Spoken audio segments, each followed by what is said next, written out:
Okay, so what happened last time was presumably the Russians found a way to get their time machine working, go back and prevent the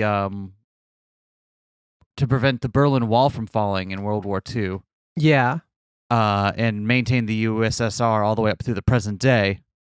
And presumably the moment they figured out how to do that was the moment where we saw that. The moment they sent the time machine back was the moment where the timeline shifted and Fubuki and Okabe were like, oh shit, what happened? Yeah. And now, presumably, completely unrelated to anything Okabe did in that timeline, probably the Americans figured out how to get it back to how it should be. Might not be unrelated to anything Okabe did. It shifted right after the Americans got their hands on him, and he gave up on fleeing, and they were carting him off to go to the States. Yeah, but immediately. That instant.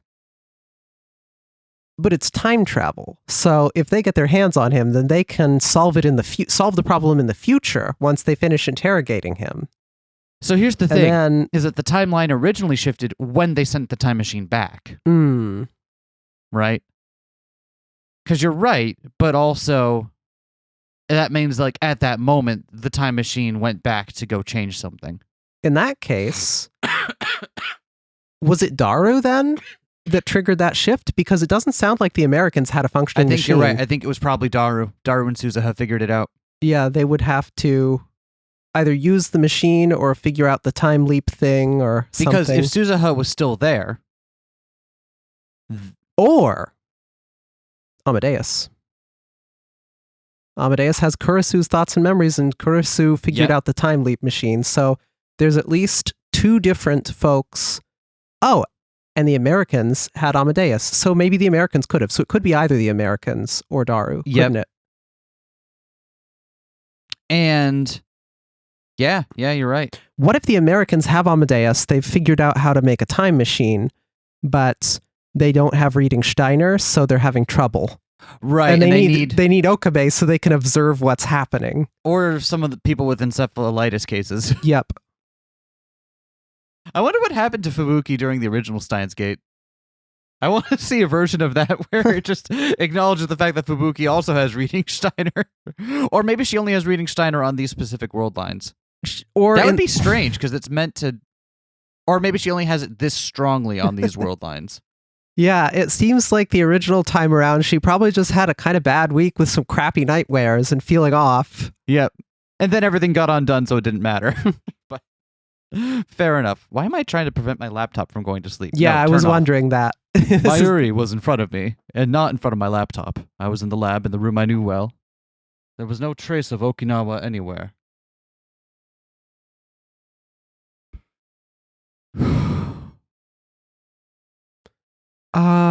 Mayushi's going to get embarrassed if you keep staring like that. I realized that I was staring at Mayuri. Looked around the room. Daru was sitting in front of the PC like always, hunched over with his back toward me. Suzuha was reading a magazine on the couch. On the open page I could read the title, New Encephalitis Strikes Worldwide. Are You in Danger? The same couch. The same cheap fridge, Daru's computer desk, the dirty curtain that cut off the development room from the rest of the lab. The wall clock, which I'd picked up out of a garbage dump, told me it was past 6. Looked at the calendar. 2010 was already gone. It was January 2011. The world line had changed again. I was back to the old world line. Hey, Mayuri, this is Akihabara, right? Is it not Akihabara? It's Akihabara. What day is it again? The 21st. Do you know who Gorbachev is? Gorbachev. I think I've heard that name. Perestroika, right? Russia. Or was Gorbachev back from the Soviet days? These days, when you think of Russia, you think Putin. I'm sure if he was in front of me and he glared at me, I'd pee my pants. I know Putin. He's the president of Russia, right? Did you know he likes doggies? He keeps an Akita. I saw it on the news. President Yeah, that's right. He's the president. Hmm? Mayuri, Daru, and Susaha all looked over at me suspiciously. It felt like a long time since anyone had looked at me that way. I was back. I no longer had to worry that I might be killed at any second. I felt incredibly relieved, but at the same time I wondered, why had the worldline changed again? I needed to calm down and think for a bit. I went up to the roof and booted up the web browser on my smartphone. Unlike during wartime, it connected immediately. I was amazed at the speed. Just getting an internet connection in the last worldline had been difficult enough. Started by searching for Gorbachev, and the results came back instantly. Perestroika. Wikipedia. Yeah. Wikipedia. Yeah, love it. The Soviet Union's first and last president. The August coup d'etat and the collapse of the Soviet Union, and all the keywords I'd hoped to see were there. Since I confirmed that the Soviet Union was dismantled at the end of the 20th century and no longer existed, I closed the browser. Why had the world line shifted again? I hadn't done anything. I didn't have any way to affect the divergence value, so what had changed it? Gee, I wonder. Had whoever had performed the first experiment in Russia undone it? Had they watched its progress for a month and been satisfied? Were they going to keep doing it? And if they did, would I be caught up in it each time? It's so cold. It's a mistake to come outside without a coat on. Hold on, nothing I could come up with by myself would be anything more than a guess. I was gonna try to call Amadeus, but I guess not. Went back to the lab. We can't. No line messages. The wreaths we'd put up at the entrance for the Christmas party was still up. That Christmas party, huh? Only been a month, hadn't it? Felt like a million years ago. I had no memories of what I'd done in this world line after the Christmas party. Oh, come to think of it, we left the decorations up. We should take those down. You and Ms. Fubuki collapsed during the party, right? So there was a big fuss and we sort of forgot to clean up. Nakase and I collapsed. Was that when the world line changed?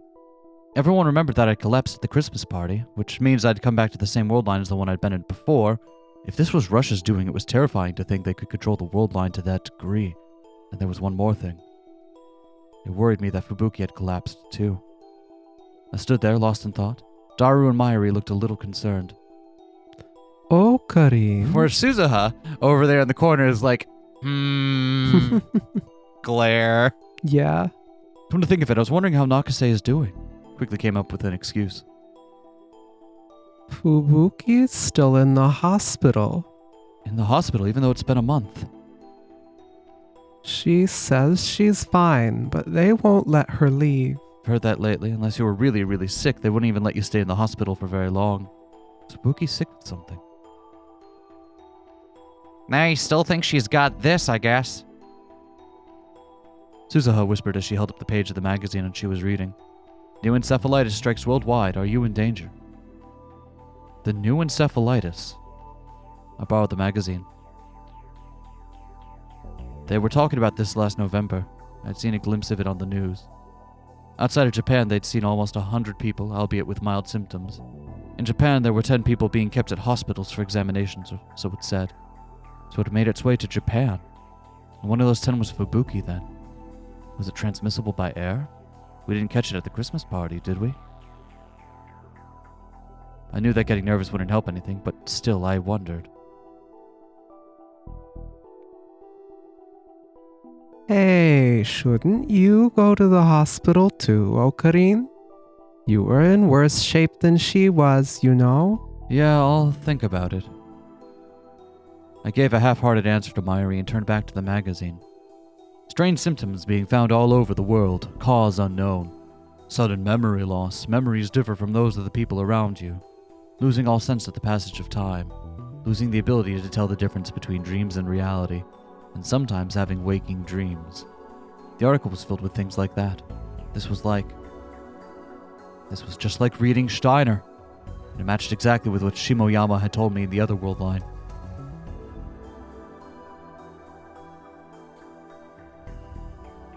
You have very realistic dreams, for example. In particularly bad instances, they could almost be called waking dreams. I'm told at times you lose the ability to tell the difference between dreams and reality.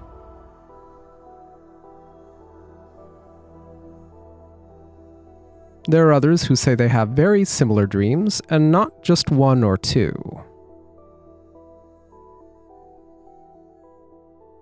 I'd wondered back then if Fubuki possessed reading Steiner too. Maybe the reason she collapsed at the Christmas party wasn't some new disease, but the unexpected activation of reading Steiner. That would mean her diagnosis was wrong. The unnecessary tests and treatments they gave her wouldn't help a bit. Okabe, you have conspiracy brain. How do you not make this next leap here? That's not what they're testing for. It looked like I needed to talk to Fubuki.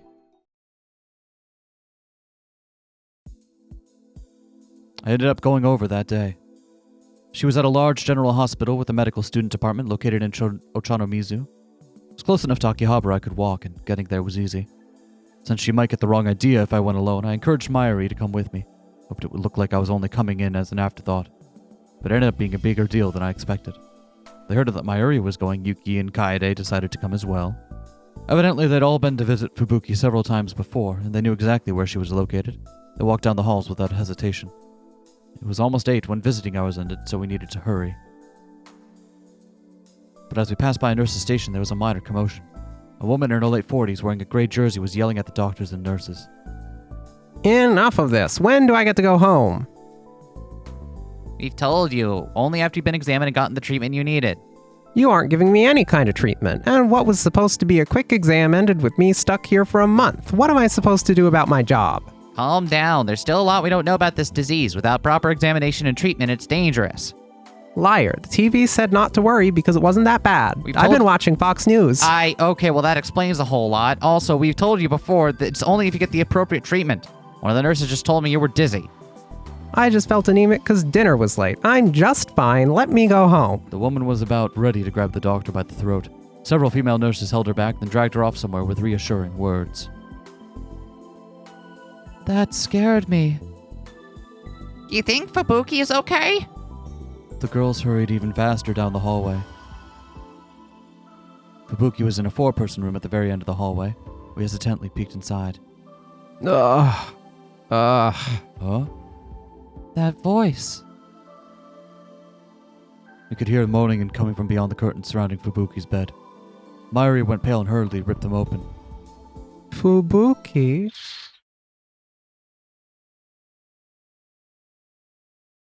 Ugh.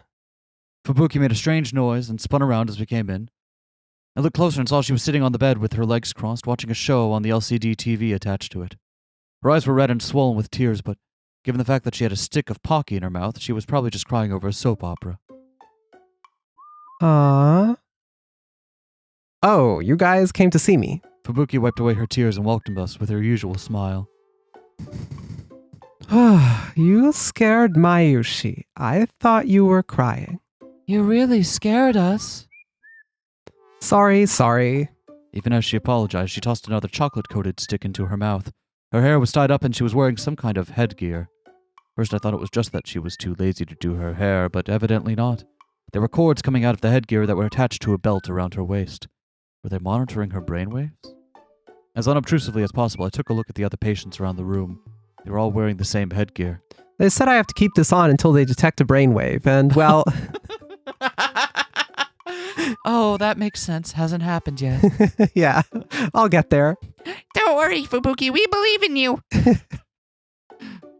They may have been giving it to all the encephalitis patients.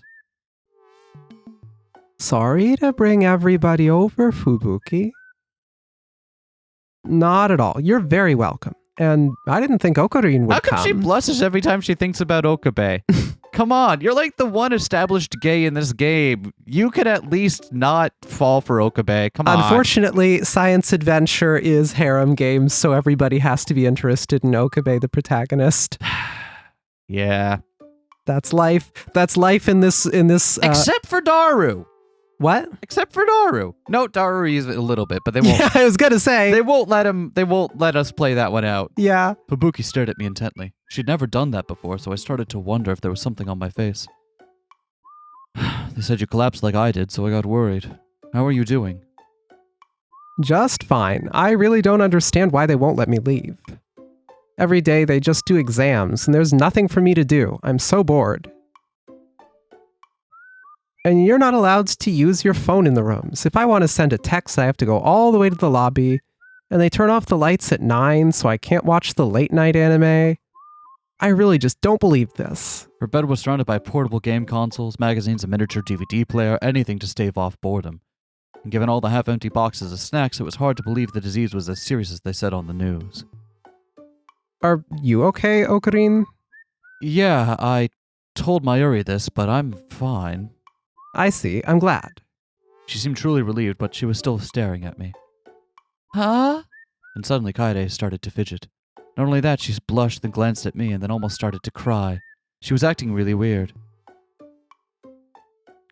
Kaede? What's wrong? Oh,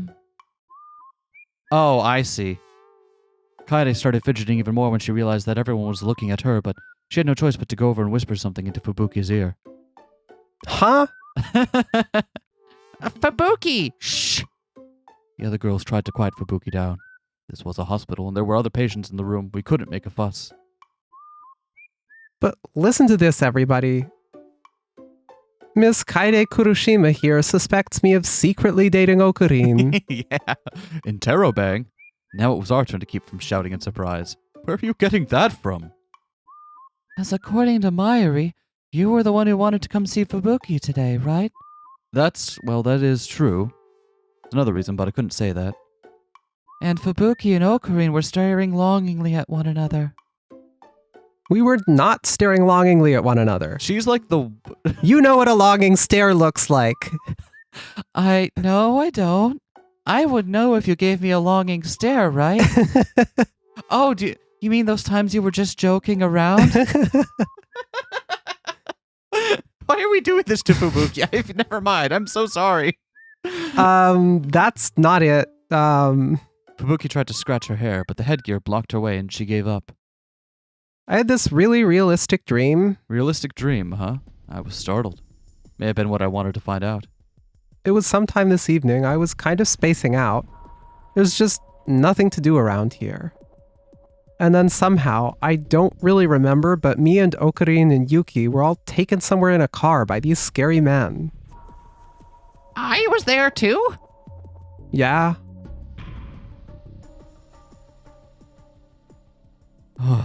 It was the same.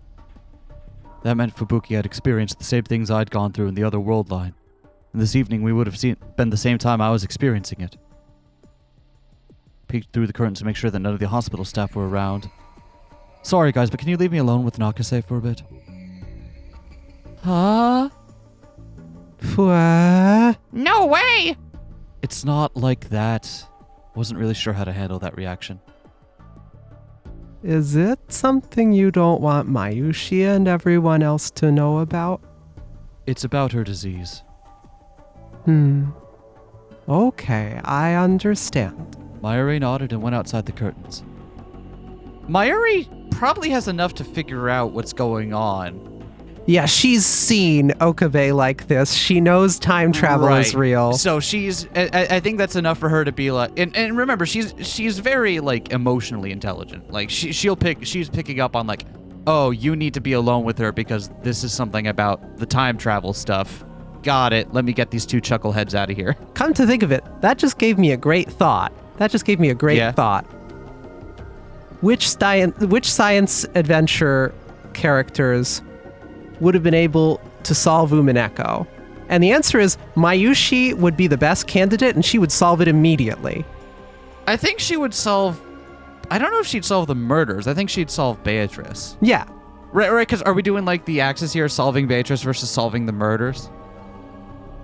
I was just thinking about the core mystery. Okay. Yeah. And she would just get that immediately. Yeah, because Mayushi is definitely primed to immediately see what's going on here. The other two looked bothered, but they followed her. Nakase, did this dream of yours take place in Okinawa? Huh? Yeah, that's right. I think it was Okinawa. I think I saw a sign saying so when I was in the car. Inside the car, there was you, me, and Yuki, then the driver and a short man who was an SDF soldier. Yeah? The man's name was Shimoyama. Fubuki suddenly went pale. A dream about being in a car in Okinawa could be written off as a coincidence, but knowing the exact name of the man in that shared dream was a different matter entirely. How? Why? The man talked to you about waking dreams and the president of Russia. That's right. And then we were taken to a U.S. Army base. There you met up with Mayuri and the others and said goodbye to me. Fubuki was too stunned to speak. There was no room for doubt. My suspicion turned into a certainty. Fubuki had a stronger reading Steiner than most people, and remembered the other worldline as a relatively realistic dream. In the dream, that Shimoyama guy said that you and I both had memories of another world. Yeah. Was he right? Yes, he's right. I hesitated for a moment, but then I gave her a brief explanation of my own reading Steiner ability. The one thing I wanted to make sure she understood was that her dreams weren't caused by an illness, but her reaction wasn't what I expected. Then there may be others who aren't sick, too. There are? There's nothing to do, so I talk to the others a lot. About the dreams we have, and sometimes it's just amazing how similar they are. Okabe, you've got conspiracy brain. Put this together, man. There's a kid in elementary school who's in the next room. We became friends. They said that they'd never been to Okinawa, but they had a dream that they were there. Tokyo had burned down, and the self-defense forces saved them and took them there. I see. No, if that was true, then it wasn't just Fubuki. There were other patients who were being kept at the hospital for no reason, who didn't have any kind of disease at all. Okay, you know what? It's been a while. He hasn't really been in the game recently, the conspiracy game. Should I talk to the doctors? No, I don't think they'd believe you. And if they started to think that your delusions were getting worse. You're right. You shouldn't tell the others yet. You don't want there to be a fuss. Yeah. And then Yuki poked her head through the curtain. Okabe, a nurse is coming. Visiting hours are over for today. I looked at the clock. It was well past 8. Sorry for being in such a rush, Fubuki. Next time we'll come earlier so we have more time. Aw, Mayushi, don't go. But the nurse will get mad. Let them get mad. Sleep with me tonight. Fubuki was back to her usual self. She grabbed Mayuri's hand and held it tight. Kaede chuckled and forced her to let go. Don't be selfish. We'll come as often as we can. That's not good enough. Come tomorrow and the day after. As soon as school's over. I'm so bored I could die. Fubuki flailed her arms and legs about. It was a bit too deliberate, if you ask me. Kaede patted her on the head. Right. Bye-bye. Right, because she's keeping up appearances now. Yep. Mayuri and Yuki went over to pat her too, and before long, she looked like a little puppy at a kennel being petted. We led her behind and exited the room. Pat. Pat. I was the last to leave, and before I did, I turned around and saw Fubuki staring at us from the bed. Our eyes met, so I nodded a little. It's okay, you're not sick, so don't worry. I don't know if she understood what I meant, but she nodded back. The hospital walls were strangely silent after visiting hours were over. Who's texting us? If you want to talk in private, I'll wait for you to contact me. Something in the short message made me feel very tense. Oh, that immediately switches us. Okay. To say my goodbyes to the others, I contacted Suzuha. She told me to come to the top floor of the radio building. Can we call Amadeus yet? No? Okay. Oh, but now there's messages. Yeah, see, I told you. You were right. I was wrong. I told you, I'm not crazy. What's wrong? Did something happen? I'll tell you in person. Fine, where do I go? Top of the radio building. I'm at the hospital visiting Nakase. It'll be a while. It's fine. I'll wait. Roger. To say my goodbyes to the others, I contacted Suzuha. She told me to come to the top of the radio building. When I arrived, she was standing silently on the dark roof. There was no trace of a smile on her face. Her eyes shone in the darkness, and she glared at me. I felt a shiver run down my spine. This was not the Suzuha I was used to. Maybe this was her true self. Whatever she wanted to talk to me about, I was sure I wasn't going to like it. Sorry to bring you here like this, Uncle Ocarine. What did you want to talk about? Oh, I'm really not good at talking to people or trying to persuade them, you know. From the way she stumbled over her words, it was clearly something she didn't want to talk about. Just say it. That's what the old you would have done, right? Yeah, you're right. You try to break this to me gently? I see. Thank you. It's not really like that. Suzuha got a little annoyed and tried to say something back to me, but ended up swallowing her words. To be honest, it was a bit of a shock at first. You were so different than the Suzuha I know. I can't help it. When the world line changes, so does the environment you grew up in. And that changes your personality and how you think. Yeah, but I don't think that anymore. You're still the Suzuha I know. No, I really am different. I'm not the Suzuha Amane you know well, Uncle Ocarine. Suzuha. I followed you today. Followed me. That's right, all the way into the hospital. What did she say? Why would she do that? No, I knew the answer without even asking. There was only one reason she would do something like that. You realized that I'd jumped world lines. I'd always suspected that your reading Steiner might have activated on Christmas Eve. And not just then, today too. And now I'm sure of it. I deliberately avoided telling Suzuha the world line had changed. It was obvious she would react like this. Tell me, is this a different world line than it was before? What will you do with the answer? Just tell me! This is an order, Rintaro Okabe. That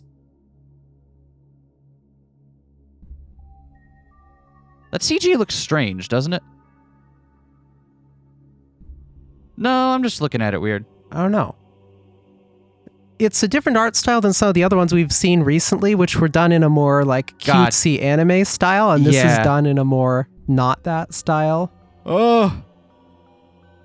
I gulped as I saw her pull a gleaming pistol out from her jacket. It was aimed right between my eyes. This is a joke, right? I wouldn't do this as a joke. Felt like Suzuha was trying to revert to who she was when I'd first come to the Beta world line. A woman who put her mission above everything else. She was so desperate it hurt to even look at her. What would happen if she shot me here? I imagined myself lying on the ground in a pool of blood. In my mind, the image overlapped with Kurisu's dead body. I closed my eyes and gripped my teeth, trying to avoid a flashback.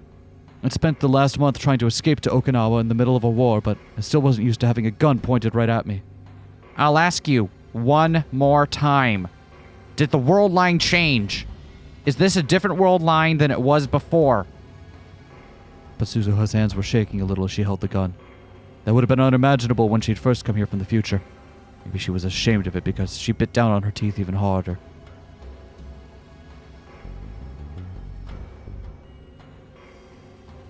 She must have bit her lip when she did so, because a single trail of blood ran down her jaw and dripped onto the ground. I stared at the blood as I answered. Don't worry. We are in the same world line we were before.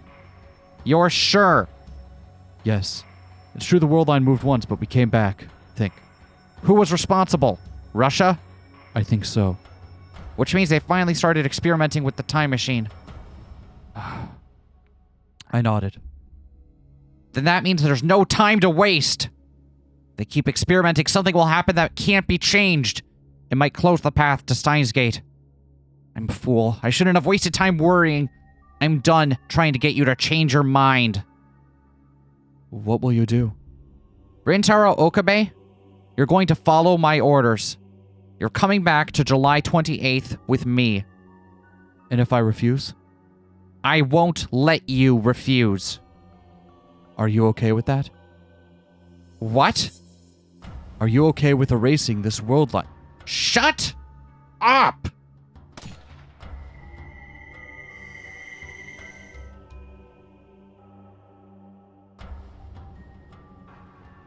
There was a horrible ringing in my ears and a fierce pain in my eardrums.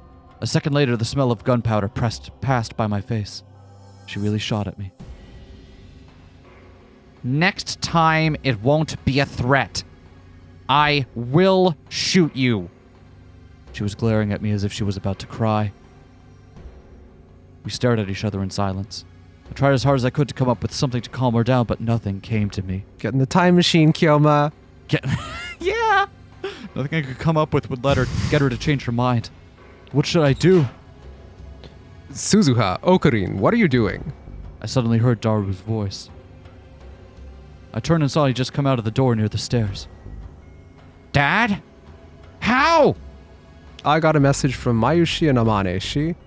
They said you'd contacted Okarin. I had a bad feeling, so I decided to look for you. And then I got a message from an unknown sender. An unknown sender? They sent me a URL that led to a map of this place. I thought you might be here, so I came right over. And then I heard a gunshot, and it really scared me. Unknown sender. Just gonna kind of breeze by that, huh? Alright. Daru's whole body was covered in sweat. Even as he spoke, large beads were appearing on his forehead. He must have really hurried. So, Suzuha, what's with that gun? Oh, Suzuha wasn't actually. You wouldn't fire a gun if you didn't have a reason. Duh. Come on, Suzuha, out with it. Dad, you know what it is. What's that? The world line changed. Russia has begun experimenting with the time machine. You're sure? That's why I'm doing this. And at this rate, it'll be too late to do anything. We won't reach Steins Gate. We won't be able to stop the Third World War. Lots of people will die. Mom will die. And I won't be able to stop any of it. That would be really bad. But still, even if you threaten Okarin and force him to go back to the past with you, is that really going to work? Daru's normally easygoing expression had suddenly turned serious. Since I've started to research the time machine and the world lines, I've kind of figured something out. I think Okarin might be right, and it may be impossible to save Makise the normal way. Now you're saying it too, Dad? If the rules and causality of the world lines could be changed that easily, Okarin should have been able to save Mayushi in the Alpha world line, right? Then what am I supposed to do? Daru brought his fist up to his chest. That's what we're researching, right? But there's no time. It's okay. Just leave it to me. I'll figure something out, I promise. I wish you'd listen to your dad once in a while. Daru's voice was strong and kind in a way you'd never imagine he was capable of. He softly took the gun from Suzuha's hands. She didn't resist. Here, you forgot something that's way more important than a gun. On cold days like today, you should be wearing these. Daru took something out of his pocket. He pressed it into Suzuha's hands. The gloves that Yuki made for her? See, and now we switch to a CG that's in a very different art style. Yeah. It was a pair of handmade gloves. It was the present Yuki had given her at the Christmas party. I remembered it well. When he gave her the gloves, the warm tears started to flow down her face. I don't know what to do. I don't know what to do anymore. Yeah? Help me, Dad, please. Please, help me. Suzuha's shoulders shook as the tears poured down. I turned my eyes toward the time machine, a silhouette in the darkness. I decided that I'm not getting back in that thing. No matter what Daru said, no matter how Suzuha threatened me, I wasn't going back to the past. I can't look back.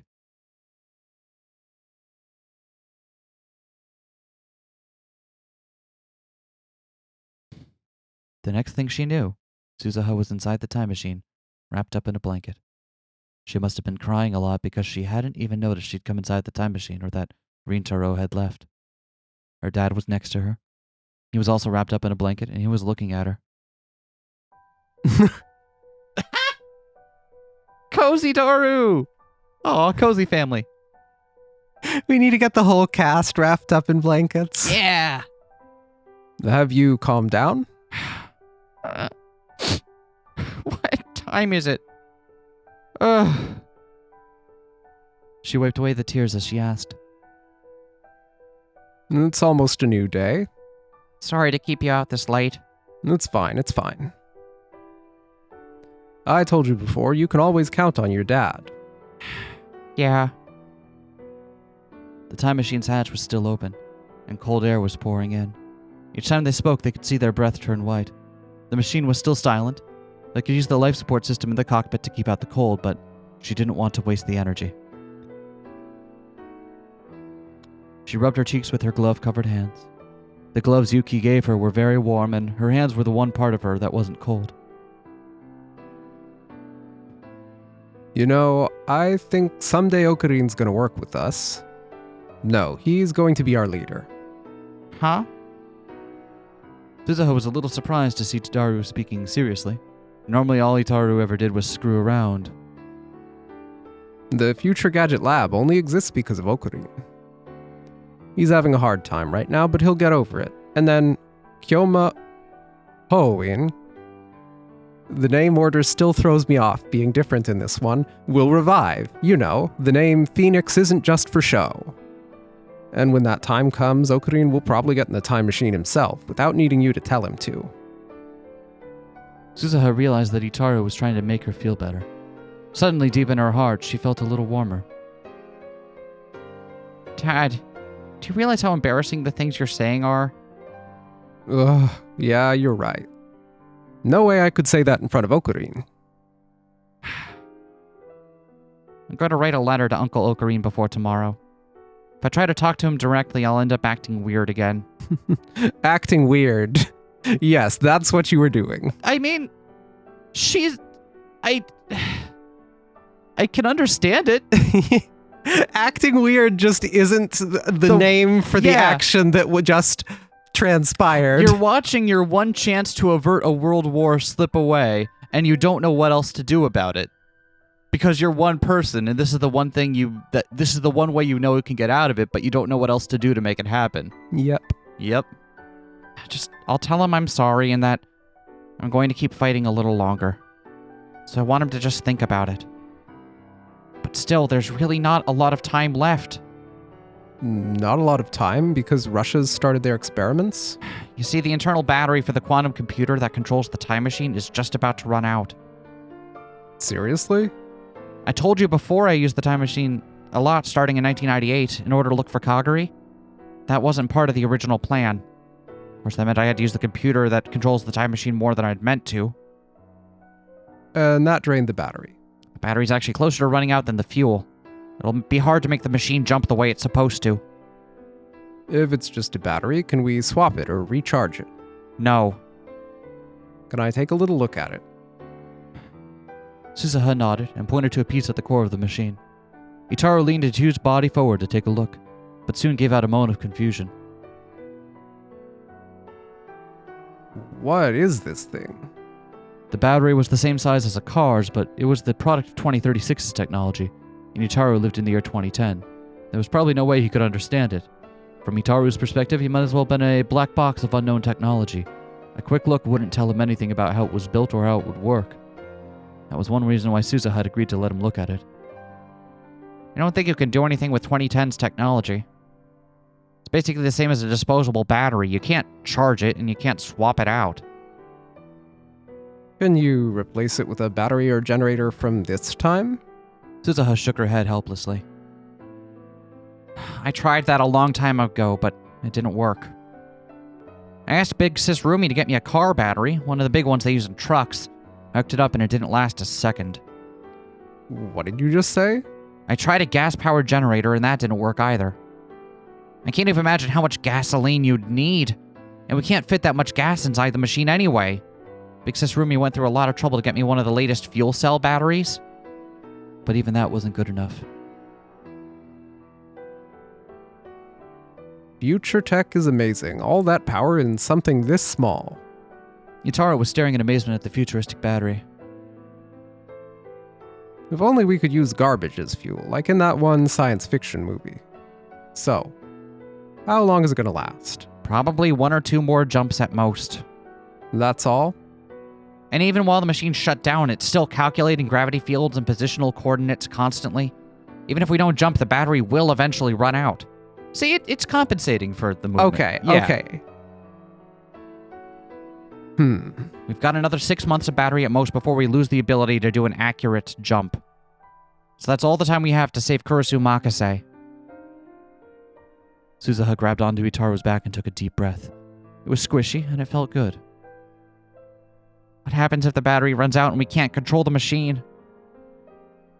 We lose control of the Care black hole and are trapped beyond the event horizon for eternity? Don't even say that stuff. It's bad luck. Yeah, sorry. But I wonder what it's like.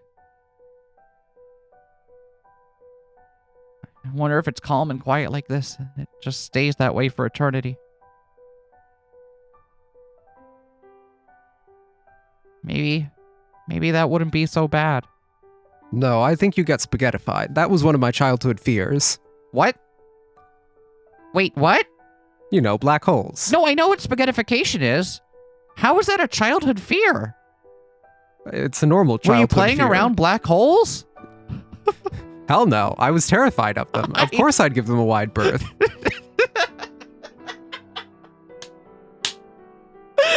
This was actually one of my top 3 childhood fears. I know Spaghettification, I know it was. Darth Vader, and Aztec human sacrifice. The spaghettification one in particular is like, you realize that if you're at the point where you're being spaghettified, everything else on Earth probably is too, right? Try telling a 6-year-old that. Okay. Hey, guess what? If you're being spaghettified, it doesn't matter because the entire world is fucked.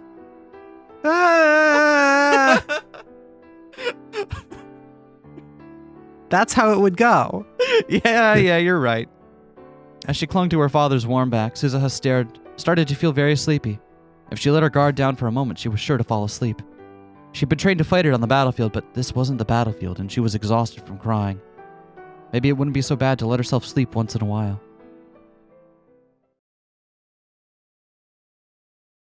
She sat down and held her knees like a child, then softly closed her eyes. I see. So Suzuha's leaving before summer ends, no matter what Ocarine decides. Just before she fell asleep, she thought she heard her father talking to himself. That's good context. 'Cause I was going to say, what happens in the world line where she doesn't convince Okabe here, and where it proceeds on to the future and there's World War III? Are there 2 copies of her around during she World just War III? goes, But no matter, she just she said that takes a fucking jump. that's what she said in the beginning, was that she'll just do it no matter what. This is truly paradise! Maho's eyes were shining like a little girl's. Nice to see the store's gay friendly. Yeah, it is. Not many girls would look like that if you brought them to a place like this. I was the one who'd brought her here, but she seemed to have forgotten about me entirely. She was wandering down narrow corridors where all the computer parts were, as if in a daze. Then she came to a stop in front of one of them. Inside the shop were lots of little plastic bins filled with junk parts of all sizes. They'd been taken off of discarded PCs and appliances. Each of them was obviously dirty, and lots of them were covered in dust. What's this board do, you think? It's got a beautiful pattern like a piece of art, and it's made out of aluminum. Oh, yeah? What? An IFX 008 image sensor? I can't believe it. This belongs in a museum. What's it doing here? Yeah? Akihabara is even more amazing than I'd heard. Watching the ecstasy on Maho's face creeped me out a little bit. This is who Maho really is. Oh, hush, assistant. Kurisu spoke from inside my phone. Maho had said she wanted to go out with Kurisu today. And so I ended up going on a strange date with 2 girls at once. Might be another test of Amadeus' capabilities. I've been here a few times, but I've only ever seen one other person stare lovingly at computer parts like that. I know. You're talking about Hashida, right? Actually, what was Kurisu like when she came here? Did we ever get to see Kurisu come? Buy computer parts? I don't think we did, Yeah, but I don't probably think we Hashida. Yeah. Yeah, him. I feel kind of bad for Maho if you're comparing her to him. From what you said, he's an incredible pervert. That's right, that was rude to Hiajo, I'm sorry. It was early afternoon on a Sunday. It was reason I'd come with Maho to the computer parts shop. Dr. Leskinen and Maho were heading back to America in a few days. She was leaving soon, so she wanted me to show her around Akihabara like I'd promised. That was what her message had said. So we met in front of the station in the morning, and I asked her where she wanted to go. This was the result. By the way, our first stop was Yodobashi, and our second, Soft Map. I'd already taken her to a lot of used PC and retro PC shops tucked away in tiny alleys. Do you like these kinds of computer parts, Yajo? It's not the parts, really. I just like building things. I used to make plastic models all the time when I was a kid. Did you make germanium radios and stuff? I burnt myself soldering all the time. I loved my fucking radio kit and electrical stuff kit as a kid. Yeah? I did so many cool things. I built a device that could fuck up the TV in the house. I set my carpet on fire a couple times. I got a number of fun electrical burns. I should not have been trusted with with this kit. Building a radio was fine, but also extremely boring. I was mostly interested in what happens when you wire stuff together in different inventive ways. Alternate future where Vivian became a ham radio operator.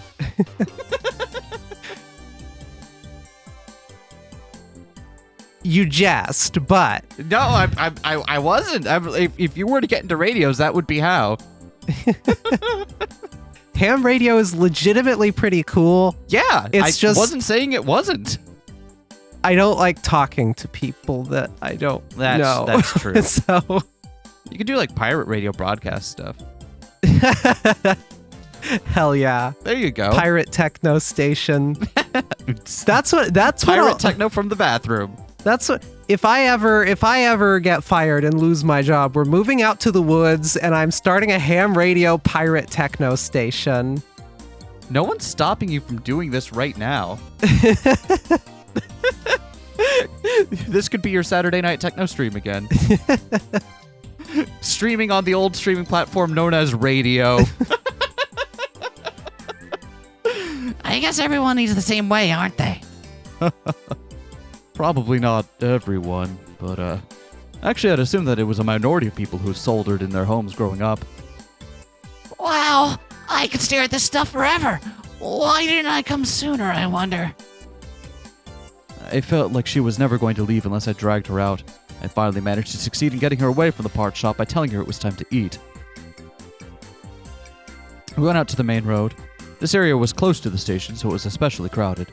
Thanks to the crowds of people waiting to cross the street, you couldn't even walk in a straight line. Oh, then where to eat?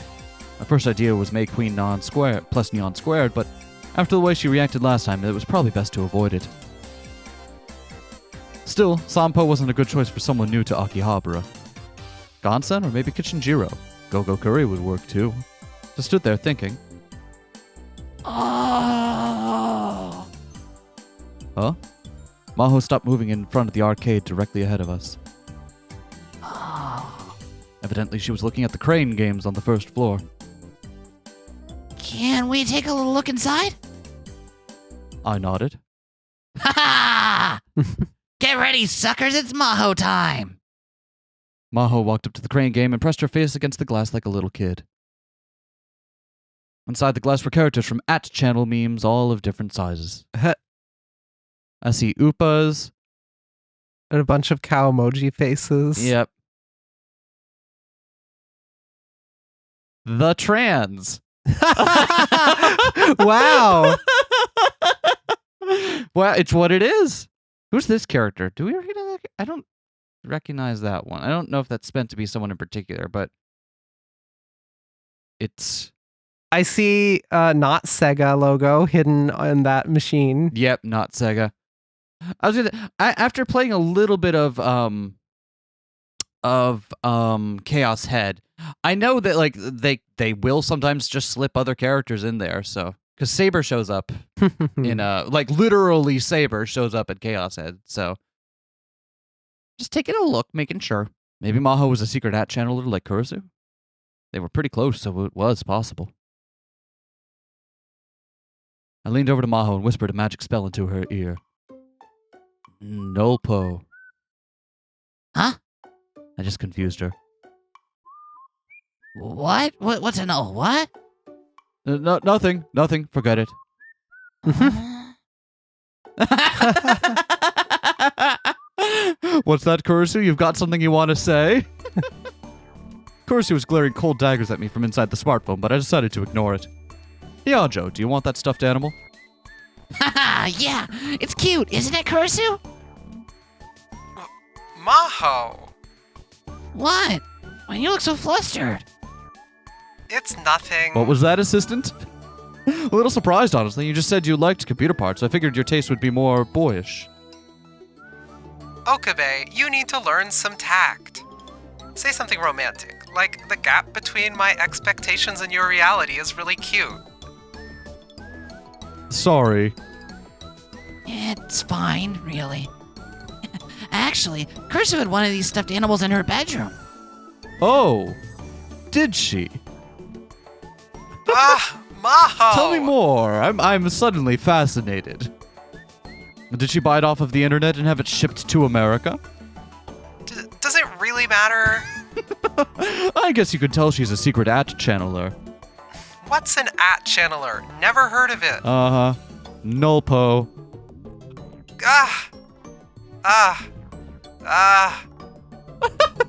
Even as part of Amadeus, she hadn't changed a bit. Hyajo, did Kurisu ever tell you what kind of character this was? No. I asked her several times and she kept dodging the question.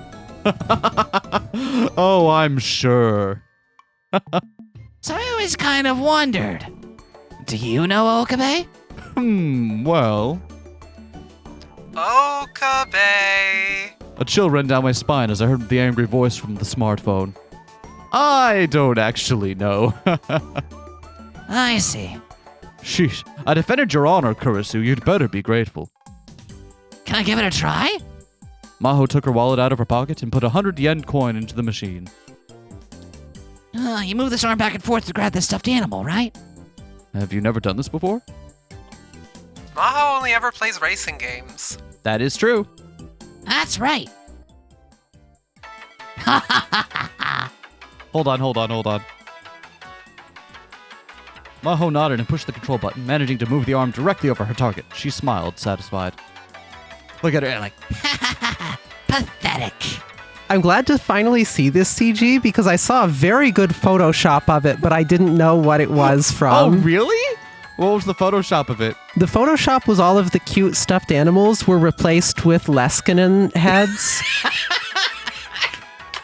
And it was just a bunch of different Leskinen faces. Yeah, I can see it.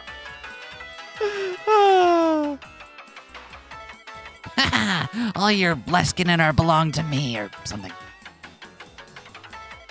Did you know that iPhones apparently have a way to activate an emergency call even when they're locked? I didn't. Is that what you just leaned over to your phone for? I just figured that out because I'd apparently been poking it in my toe in the exact correct way to make it do an emergency call. That's actually a good feature. Yeah. But yeah, I guess it was surprising.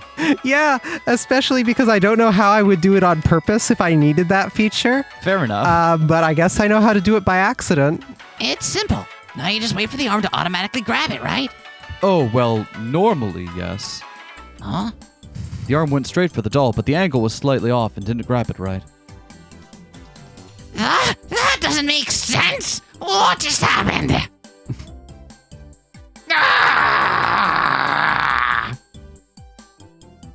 Maho gets the best CGs!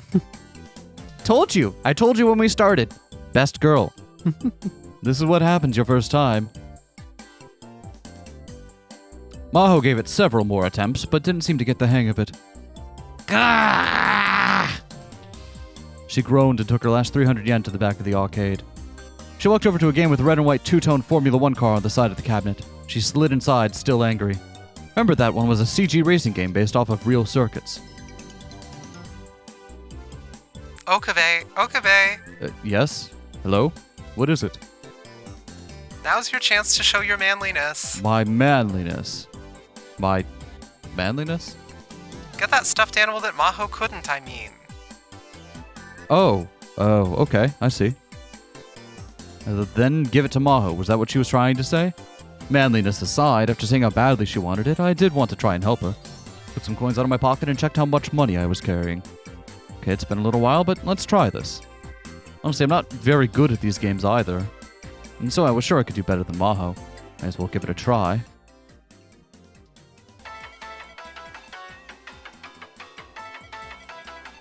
What does that say? Ventra. I don't know. Oh, I missed it. It's gone now. Space probe. Ventra space people. Space people. Radical. Kurisu watching angrily.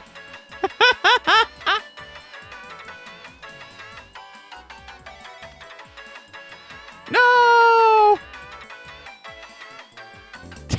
Oh, disappointed Kurisu. And so after trying several times, whether it was luck or skill, I managed to get the stuffed animal easier than I expected. All right. Nice.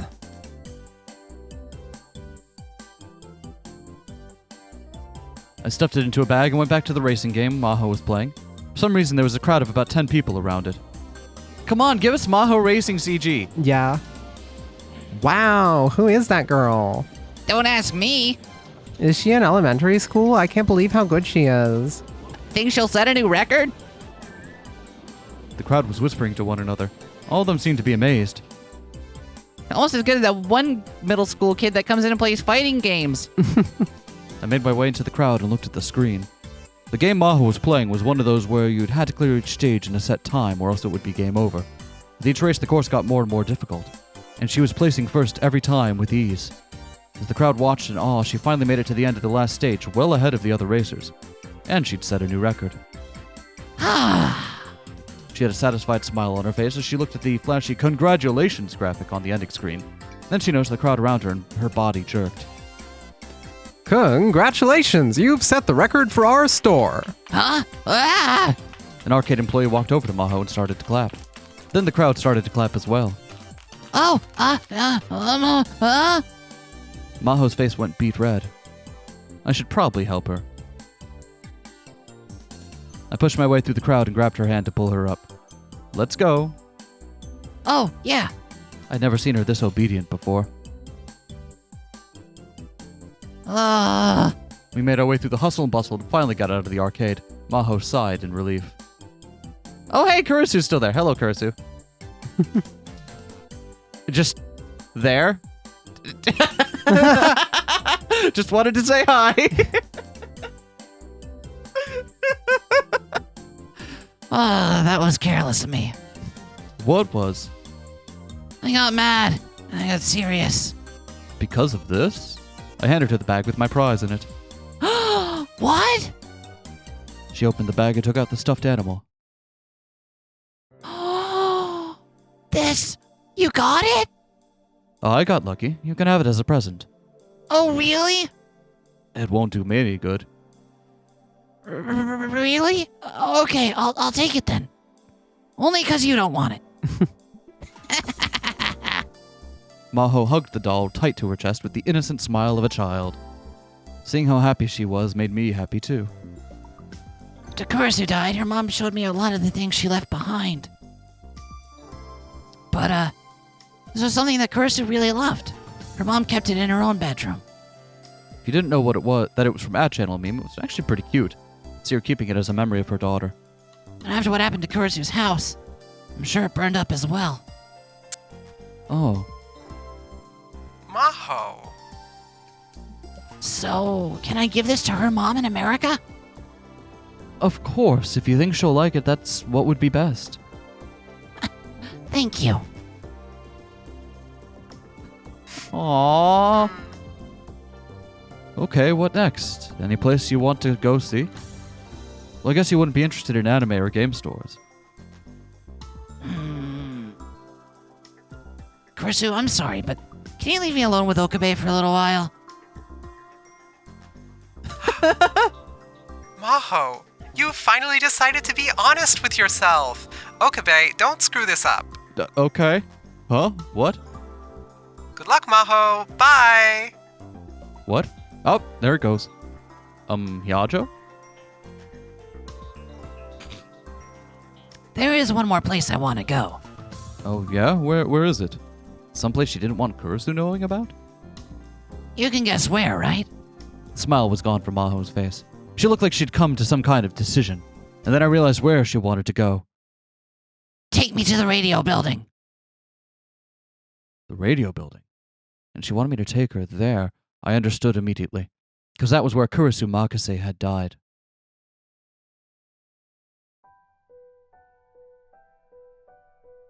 That makes more sense. Yeah.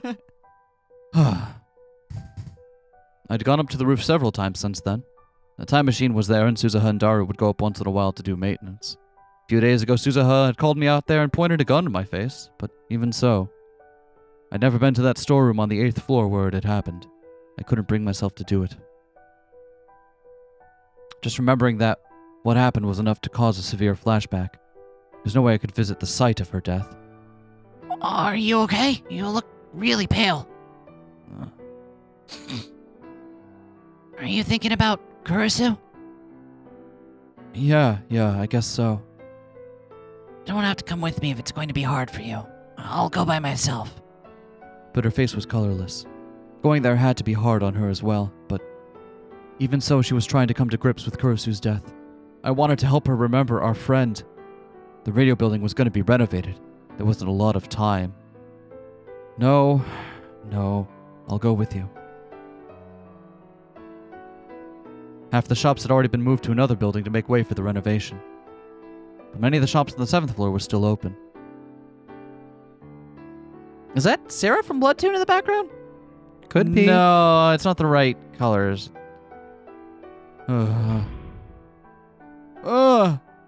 6 months ago on July 28th, I'd killed Kurisu on the floor just above where I was standing, with my own hands. Is this the place? No, it happened on the next floor. That's what I was told. I wasn't supposed to have been at the scene of Kurisu's death.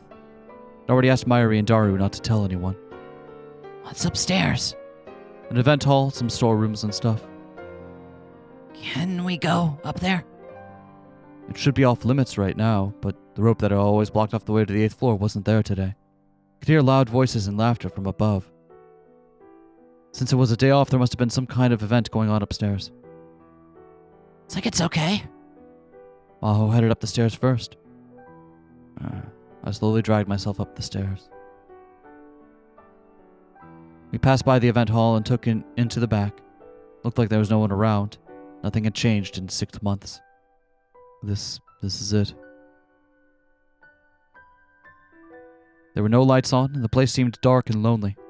This time the storeroom was locked. I see. So it was a place like this.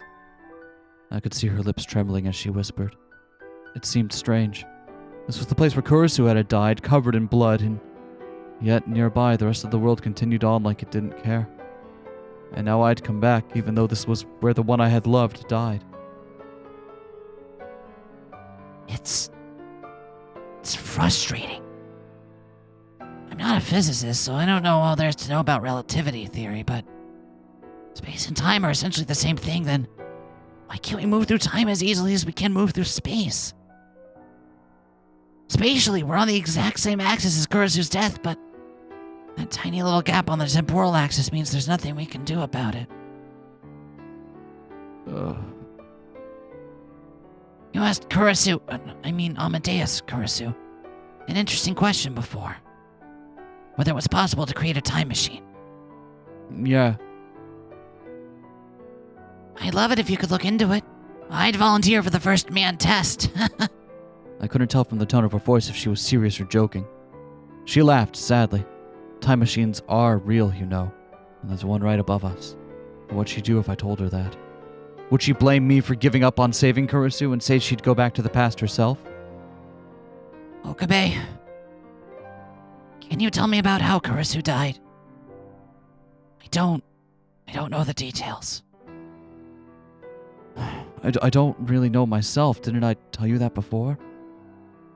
But you know more than I do, right? I was in America. What's Kurisu doing in a place like this? The day she died, there was an event going on like the one happening now, right? I could hear the occasional sounds of laughter coming from the event hall. Dr. Nakabachi made news last summer. I heard that he sought asylum in Russia and he wrote a paper on time machines. Supposedly, the paper itself was terrible. But that made me remember something. Those guys who set fire to Kurisu's house in America were speaking Russian. Is that a coincidence, do you think? Uh, I think the two events are connected somehow. So I decided to look into Dr. Nakabachi. But, strangely, there's barely any information on him. If you look online, you won't even find his real name. Most blogs and websites that talked about him are gone now, and all of them disappeared in the last 6 months. Tell me, what the hell was Kurisu caught up in? Is it perhaps still going on? Are you hiding something? her eyes were pure and sought the truth. Kurisu used to get that exact same look in her eyes all the time. But you shouldn't get involved out of curiosity. I'm done with all of this. It's too late. I'm already involved. And I've been wondering if the reason we were attacked before wasn't because of me. Because of you? Is there a reason someone would come after you? And then she paused for a moment. I have some of Kurisu's belongings. Belongings? Some of Kurisu's belongings? What did she mean? Maho had said that after Kurisu died, she'd gone to her home in America and received some of her belongings from her mom. Was she saying now that the attack was because of that? And if you're paying attention, that might recontextualize one or two things. My mind began to race. Russia, where Dr. Nakabachi had sought asylum. The people who attacked Kurisu's home spoke Russian, and just a few days ago, the Russians probably had experimented with time travel. Suza had said that World War III would be set off by the time machine. The time machine? Nakabachi's paper? The paper he'd written about the time machine, the cause of the Third World War, a miraculous nightmarish paper which would cause the deaths of 5.7 billion people. The time machine he discussed at his press conference was a ripoff of John Titor's. But the one in his paper was different. I'd never managed to read it, though. My guess was that Kurisu had showed him the original that she'd written on July 28th, and his paper was an inferior copy. Kurisu had written down instructions for making a time machine. I shuddered. Quickly booted up the Rhine program on my smartphone. Paged through my chat logs. That hard drive and laptop contained the data for the original version of Nakabachi's paper, maybe Kurisu's paper.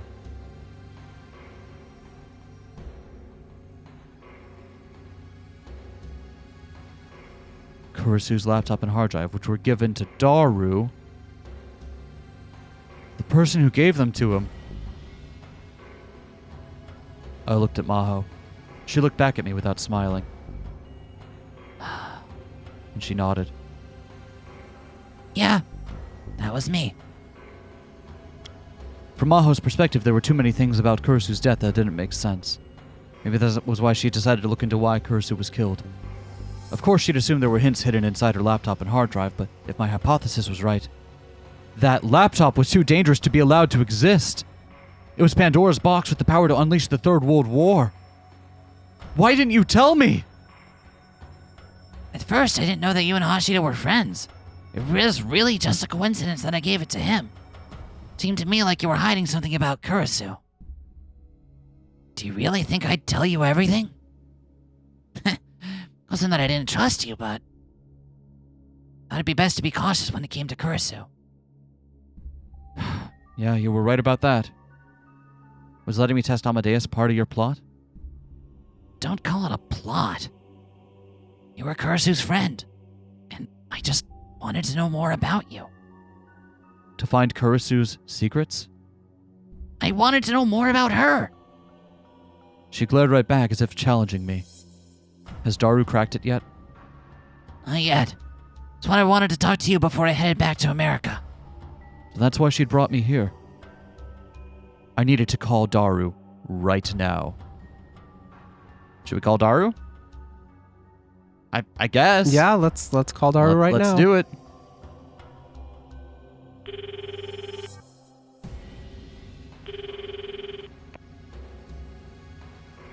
Yes, hello? You at the lab now? No. Then where are you?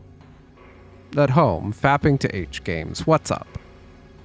I want to talk to you about your part-time job. Oh, that? You remember any info on Makise, she? Yeah, let's put it that way. Of course, that was a lie. You could be in danger if I didn't get that laptop back right now. I glanced over at Maho. You send it over Rhine, then? Let's talk in person. Can you meet me at the lab? I'm all tied up right now. Can it wait till evening? You can play your H games later, man. My bad. I lied about the H games. I'm actually busy at my job. Your job? Well, I was lying to him too, so I didn't really have room to talk. Okay, where are you really? If you can't leave, I'll come to you. I just need to talk to you right now. I really didn't want to tell you. I do a lot of dangerous work. Well, whatever. Fine. Come to the address I'm about to give you. The location he gave me was still in Akihabara. It was less than 5 minutes away. Down an alley, a few turns off the main strip, and all the hustle and bustle of the crowd completely disappears. We were on the 7th floor of an old mixed-use building. We were in Akihabara at the center of Tokyo in the middle of the day on a Sunday, and still the alleyway we'd come in seemed lonely and abandoned. There we found the shop Daru had told us about. And actually, if you've been following us playing all the Steins Gate games on this channel, you might already know this place. Because it showed up in 8-bit Steins Gate Adventure, and we remarked at the time, like, hey, that doesn't come up in this original Steins Gate game. There was a cute anime-style sign on the steel door that read, Cosplay Media at Akihabara. We're open. Come in. Who's texting me? I'm out shopping with Luca. Do you want to come join us, Okabe? I'll meet up later. Yeah, that sounds like a good thing. Yeah. Let's meet up later. I'll meet up later. Really? Where are you now? Akihabara. Then should we meet you in Akihabara once we're done shopping? No, I'm heading home once I'm done. Meet me there.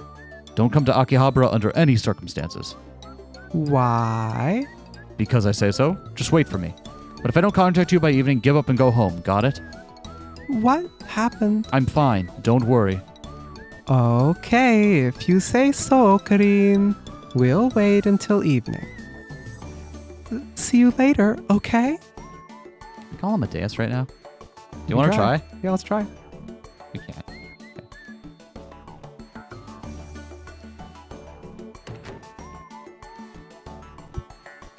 The store was jammed full of cosplay outfits.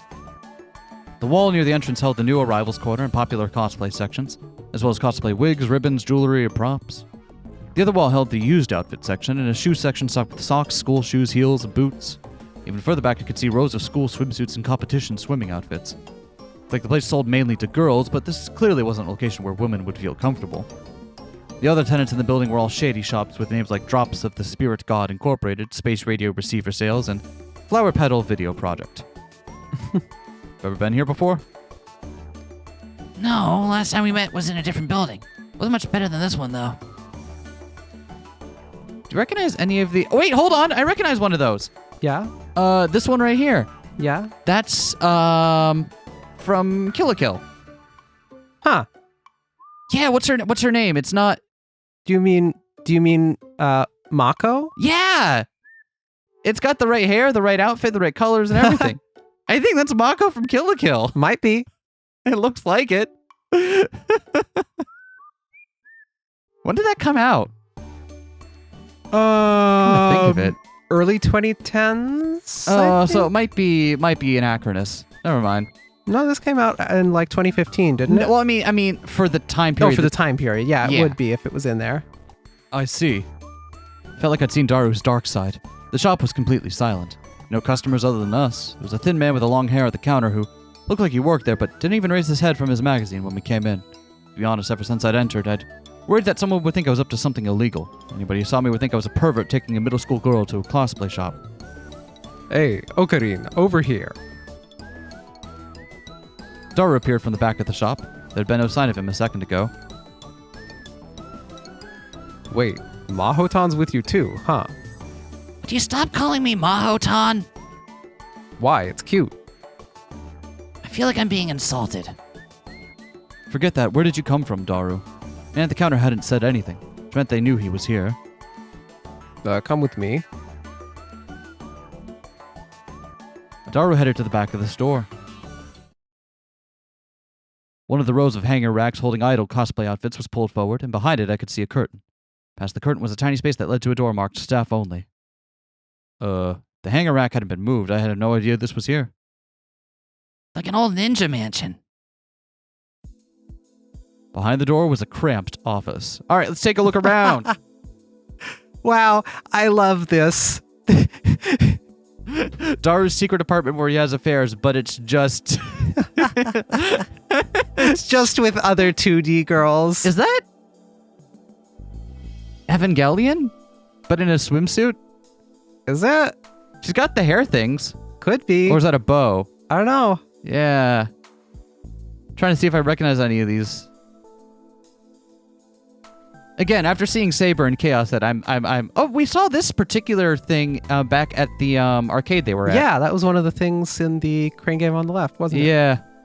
If any of this could just be like random stuff, but if any of these are actually references to something, let us know. Like that could conceivably be the cover of a manga. I don't fucking know. I wish I had that many monitors. Yeah, TBH. I'm thinking of all the things I could do if I had 6 monitors instead of 2. And the Holo, answer but in a is swimsuit. the same number of things, but with more monitors, which would therefore make it more elite. Right. So think about it. Think about it. The thing I don't agree with is all of his tiny little big head figures. They look like pop vinyl. I know they're like what? Are those Nendoroid? Nendroids, right? But, huh? Well, oh, and good sound system too. All right, Daru has perfected the art of the man cave. It's better than a shipping container on the top of a skyscraper, right? Yeah, suppose so. Behind the door was a cramped office. Well, no, the room itself may have been pretty big, but the darkness made it feel very cramped. It was honestly hard to breathe. There were 4 desks in the center, surrounded by metal racks. The desks on the floor were piled high with all manner of computers and peripherals. Is that just Miku? Where? No, the hair isn't right. Like literally just right there. Yeah, but no, not quite. There were boxes and bags littered everywhere, but I couldn't tell if they were trash or not. There are towers of magazines, games, plastic bottles, and figure boxes. And the desk was covered in garbage, just like the one at the lab. No Sarah from Bloodtune, though. It was too dark to tell, but I was sure the figures he had on display were covered in dust. What did he need 6 monitors for, anyway? Each of them displayed an image of the store. Evidently, it was footage from a security camera. Given the size of the store and the lack of customers, even 3 cameras would have been too many. Well, sit down, I guess. There's no place to sit down. I'll make you a space. Daru kicked aside the boxes on the floor to make room, then set down 2 folding chairs. What's the deal with you in the shop? I'm kind of like the leader of us part-timers. I work for a lot of underground places like this. And so sometimes they let me use their offices like this. For your secret job. Yep. Maybe there was a lot more to Daru than I thought. Yeah, he doesn't really talk about how he makes his money in this world line, but Yep. This is our glimpse. He mentioned it once, but kind of askance. But no, he's in there pretty deep. And all of this stuff here is yours? Nope. It's shared with the rest of the part-timers. I don't have enough money to buy all this stuff. Oh, I see. Or so he said, but who knew if that was true? Huh? Interesting. Oh, this Yep. is We gotta do it. We gotta do it. What is it? You're still with Maho, right? Yeah, we're together. Why? What's up? I just heard from Dr. Leskinen. The office in Wako City's been ransacked by someone. What? And he just got a call from Maho's hotel. Someone raided it too. What did you say? You should hear from Dr. Leskinen soon, but I wanted to tell you ASAP. Oh. Thank you, Kurisu. Daru and I are looking out for Hayajo, so don't worry. That's right. I'm counting on you guys. Bye. Maho looked down and bit her lip. This is what I was afraid would happen. They're after Kurisu's laptop and hard drive. Huh? Seriously? We should probably move. I think this place is safe, though. I've got a bad feeling. Intuition, you could call it. Got it. Oh, and where's the laptop and hard drive? Daru sighed and grabbed a locked, fire-resistant case off one of the racks. He opened it. Is that where he hid it? The laptop was a deep red Japanese model with a 12-inch LCD screen.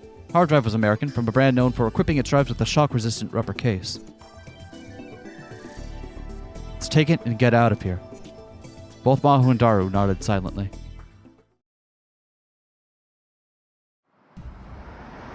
As soon as we left the building, I could see a car coming down the empty alleyway. It was a big American RV. Quickly hid ourselves in the shadow of another building. My intuition was right. The RV stopped in front of the building we just left. 3 men came out. None of them were Japanese. They were all dressed like black suits, almost like MIBs. Whatever they weren't Akihabara tourists. That was close. Maho went pale when she saw the men go into the building.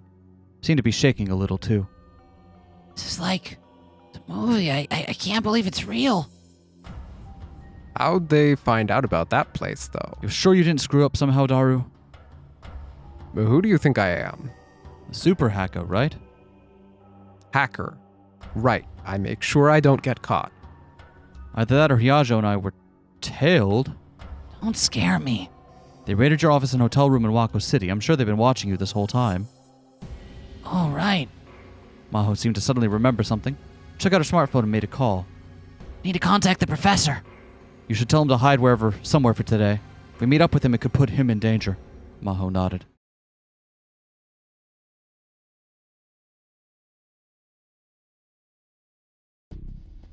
Rintaro took Maho to Ferris Nyanyan's home. Hey! Been a while since they went to ground at the safe house. Yeah? It's on the top floor of a high-rise building in the center of Akihabara. If nothing else, it was sure to be more secure than the ancient building they'd just been in. Ferris welcomed the two of them, offering them food and a place to sleep. Daru returned alone to the future gadget lab to meet up with Suzuha. The mere existence of this laptop could bring disaster. We should get rid of it. Once they'd both calmed down, she started to talk to him about what they were going to do with Kurisu's computer. He didn't budge an inch. Usually he was an introvert who never pushed too hard for anything, but this time he was extremely stubborn. Of course, so was Maho. I at least want to crack the password and see what's inside. Right now we can't do that, but... There's no time for that. We should get rid of it now. The best thing would be to destroy it. Destroy it, but... This is something Kurisu left us, you know? I thought you were a little more logical than this. I didn't think you were this cold. Maho's words made him flinch. Something bad had happened to him. That's how it seemed to her. And it was easy to assume that it had something to do with Kurisu. So she decided to ask him what she hadn't gotten to earlier during the fuss this afternoon. You seem like you're hiding something about what happened to Kurisu. What I know doesn't matter. Maho could tell he wasn't going to share. If they hadn't been interrupted this afternoon, would he have told her? Anyway, what should we do with the computer? That computer isn't just something an old friend used to own anymore. It's at the center of an international power struggle. What kind of crazy conspiracy theory is this? You still think it's a conspiracy theory after what happened today? You saw those foreigners in black suits, didn't you? Your office and your hotel room were ransacked. Someone set fire to Kurisu's home. And then after that, your lab was visited by mysterious men claiming to be from the FBI. And the attack at the hotel might have had something to do with this too. All of these impossible events keep happening one after the another. It's not a coincidence. But still an international power struggle. The whole thing just seemed like too much of a stretch for her. Trying to connect every single event was a trap that conspiracy theorists often fell into, but in fact, most things that happened didn't really mean anything. When she began to tell him that, what he said next surprised her. John Titor's prophecy is going to come true now. John Titor? Maho had never heard that name before. A time traveler from the year 2036 who appeared on American message boards 10 years ago. I know for a fact that he's real. I've met him myself. John Toiter says World War III will occur in 2015. The cause will be a time machine. Are you making fun of me? I am being very serious. You wanted to know about Dr. Nakabachi, right? He's Kurisu's father. What? It's possible Kurisu may have been involved in the paper he wrote. What did you say?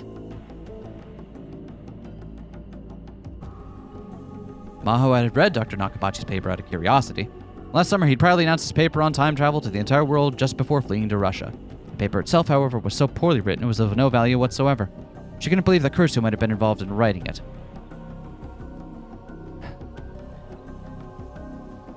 But what if his version was an inferior copy of an original that Kurisu wrote herself? What's inside Kurisu's computer doesn't actually matter right now. What matters is that there are people who want it. Give me a second. I need to process all of this. Could what Rintaro was saying be true? She took a moment to think. Normally she wouldn't give something like this a second thought, but what had been happening around her lately just wasn't normal. She couldn't outright deny it. Besides, she was nursing a conspiracy theory of her own. I also thought that someone might be after this computer. But what you're saying is just so different than what I expected. What did you expect? That I might be using Amadeus for military purposes. Military purposes? Kurisu spent a lot of time at the psychophysiology lab. She said sometimes she'd be visited by people who looked like they didn't belong there at all. She said she thought they were from the Department of Defense. Can Amadeus kill someone? How? Well, for example, you could take the memories of a veteran pilot and copy them and use them to control drones. Remember what I said about medical applications? You mean copying memory data back into the brain?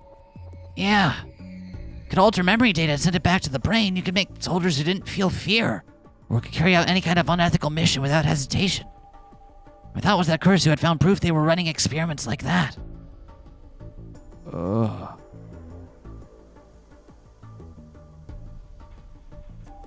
The US military aren't involved in researching Amadeus, are they? Of course not.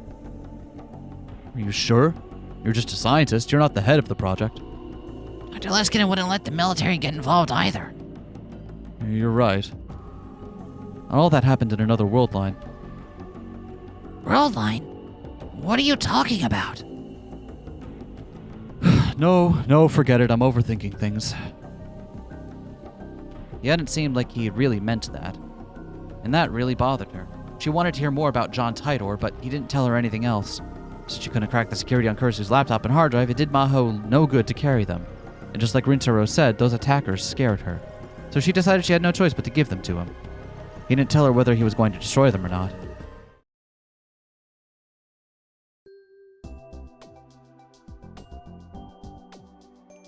Hey! Happy, cheery, peppy music! Good times. Good times! Oh, shit's ramping up. I'm excited. Are you excited? I am. You should be excited. I'm loving this so far. Me too. Especially the parts that are that got cut from the anime. Yeah. Having looked at a route guide, I've now seen that like the way this game is structured. I didn't like look specific, but like saw the structure of the game. So it's going to be really fascinating seeing the ways that they tie disparate parts into the one narrative that we're familiar with. Yeah. And what the game's actually going to lead up to. So get excited, everyone. It's all coming to some kind of head. Seems like it. We'll see you all next time. Bye. Peace.